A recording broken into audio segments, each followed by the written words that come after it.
ರೇಣುಕಾಸ್ವಾಮಿ ಕೊಲೆ ಕೇಸ್ಗೆ ಸಂಬಂಧಪಟ್ಟಂತೆ ಪ್ರಮುಖ ಕಾರಣ ಏನು ಅಂತ ನೋಡಿದಾಗ ನಟಿ ಪವಿತ್ರಾ ಗೌಡಗೆ ಅಶ್ಲೀಲವಾಗಿ ಅಸಭ್ಯವಾಗಿ ಮೆಸೇಜ್ ಮಾಡಿದೆ ಪ್ರಮುಖ ಕಾರಣ ಅಂತ ಗೊತ್ತಾಗ್ತಾ ಇದೆ.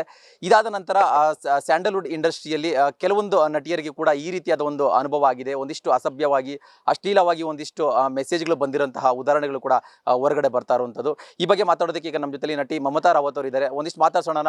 ಅವ್ರಿಗೂ ಕೂಡ ಈ ರೀತಿಯಾದ ಒಂದಿಷ್ಟು ಮೆಸೇಜ್ಗಳು ಬಂದಿರುವಂಥ ಒಂದು ಸಾಧ್ಯತೆ ಇದೆ ಅಂತ ಗೊತ್ತಾಗ್ತಾ ಇದೆ.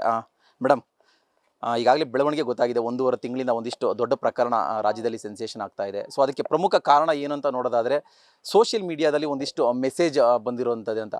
ಈ ಘಟನೆ ಆದಮೇಲೆ ಸಾಕಷ್ಟು ನಟಿಯರು ಕೂಡ ಹೇಳ್ಕೊಳ್ತಾ ಇದ್ದಾರೆ, ನಮಗೂ ಕೂಡ ಒಂದಿಷ್ಟು ಮೆಸೇಜ್ಗಳು ಬಂದಿದೆ, ಈ ರೀತಿಯಾದ ಒಂದಿಷ್ಟು ಅಸಭ್ಯವಾಗಿ ಅಶ್ಲೀಲವಾಗಿ ಮೆಸೇಜ್ಗಳೆಲ್ಲ ಬಂದಿದೆ ಅಂತ.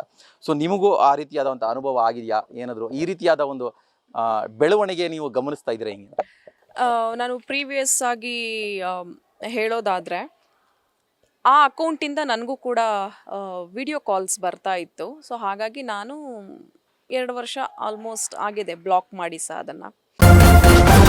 ನ್ಯೂಸ್ ಫಸ್ಟ್ ನಿರ್ಭೀತಿಯಿಂದ ನಿಮ್ಮ ಪರವಾಗಿ.